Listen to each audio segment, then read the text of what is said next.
What up guys, JP back at you once again, bringing you guys week number 8 in my 365 day movie challenge. This is where I attempt to watch 365 films in just 1 year's time. I have a bunch of films that I need to unload, but not quite yet. Those films I'm going to be talking about on the next episode of the 22 Shots and Moods and Horror podcast, so once that lands, just because I don't want to spoil all the films that I'm going to be talking about in my top 10 list, then I'll begin to unload some of those films from 2002. But for right now, I have some other things that I watched in between that, so let's get to it. First up, we have Hellraiser Hellseeker. This was from 2002. It did not make my top 10 list. It's honestly not that bad. A lot of these Hellraiser sequels past Bloodline were films that were written as other films, and then the producers, the Weinstein Company, would kind of get the script and then have a rewrite where they would pepper in some Pinhead here, some Cenobites there, some puzzle box over in the other corner. And that was kind of how they made a lot of these old Hellraiser films, these later sequels. And honestly, most of the scripts are not that bad. It is a terrible Hellraiser film, but it is not that bad of a movie. I actually enjoyed Hellseeker quite a bit more than I expected to. I gave that one a 6.5 out of 10. After that, we have Jason X, the 10th Jason film. This film was sort of a mess to begin with, honestly. I mean, the original script, I guess Todd Farmer wrote it much more like Alien, and it just kept getting more and more campy as the production went on. So we ended up getting just this awful movie. It is a bad Jason movie. I mean, people like it for it's so bad it's good quality. I really don't. I mean, it is the only... I always say I love all of the Friday the 13th films. I kind of lie there because I don't love Jason X. I barely like it. It's a film that, you know, Jason Goes to Hell, Part 9, ended with Freddy Krueger, a little nod at Freddy Krueger saying that Freddy vs. Jason was next, and it was-ish. It took 10 years to make. 2003 was when Freddy vs. Jason came out. Jason Goes to Hell was 1993. So to remind everybody about Jason, they needed to make another film, but they didn't want to ruin the timeline, so they set it way in the future. Sounds like an okay idea on paper. It just failed miserably. There's like 3 scenes in that film that I actually like. It actually makes me mad every time I watch it. So 5.5 on Jason X, 5.5 out of 10, just barely above average. After that, we have Python 2.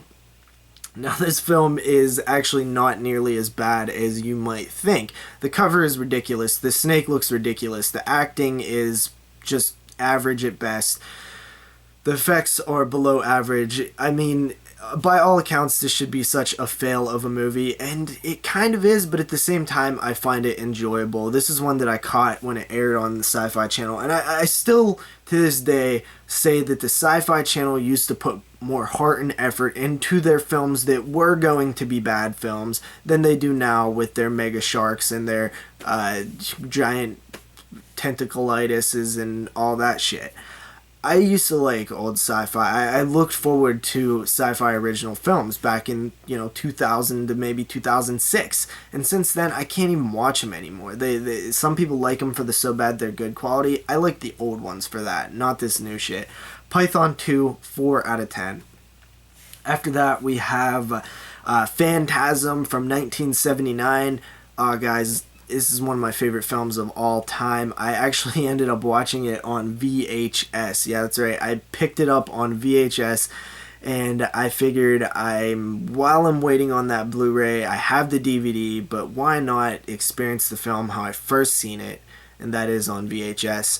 And honestly, it was great watching it on VHS. I was a little nervous at first that, it's been so long since I've really popped in a VHS and really watched it, that it might not, translate very well anymore, but it adds to the quality of Phantasm. Phantasm is good if you watch it in standard definition, VHS quality, and I'm guessing Blu-ray. There's just something about the film that I absolutely love. It's a scary movie. The Tall Man. I love how Don Coscarelli creates characters out of things that aren't characters, like almost myths. like the dwarfs and the ball and the car and even the yellow blood. Like the yellow blood is a character in itself. The alien planet, you don't know much about it. You know, later in the sequels we find out a bit more, but it's so mysterious in the first film. And I just love it. I absolutely love Phantasm. I was looking back at one of my old ratings. I think I rated it in 2013. I gave it an 8 out of 10. What the hell was I smoking? This is a 9, easy. 9 out of 10 for Phantasm. And then finally, I watched one other movie here. I got the VHS right here. Texas Chainsaw Massacre 2. One of my favorite sequels of all time. Why? I don't know. I've never been able to explain why I think that Texas Chainsaw 2 is such an amazing movie. I don't know why, because on paper it's not. It got all these things wrong with it. It should be cheesy and campy, but it's not to me. It's you know, a little campy, but to me, I still look at it as kind of serious. These characters are just, these people are just insane. So to me, it doesn't come off all that cheesy. I love the film, and honestly, like, it scared me when I was younger.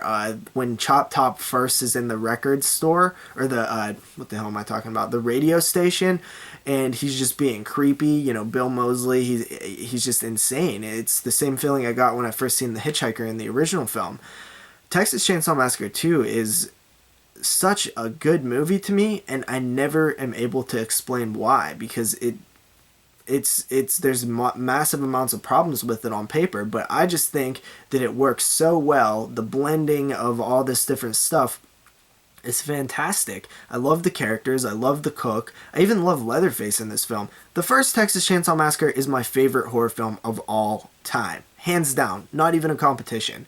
But you would think that I wouldn't like Chainsaw 2 because it's such a different movie. But that's not the case. I love it, and I feel very strongly about that film, and it's one that I constantly go back to. It is one of my favorite films of all time, and, you know, probably top 15, if not top 10.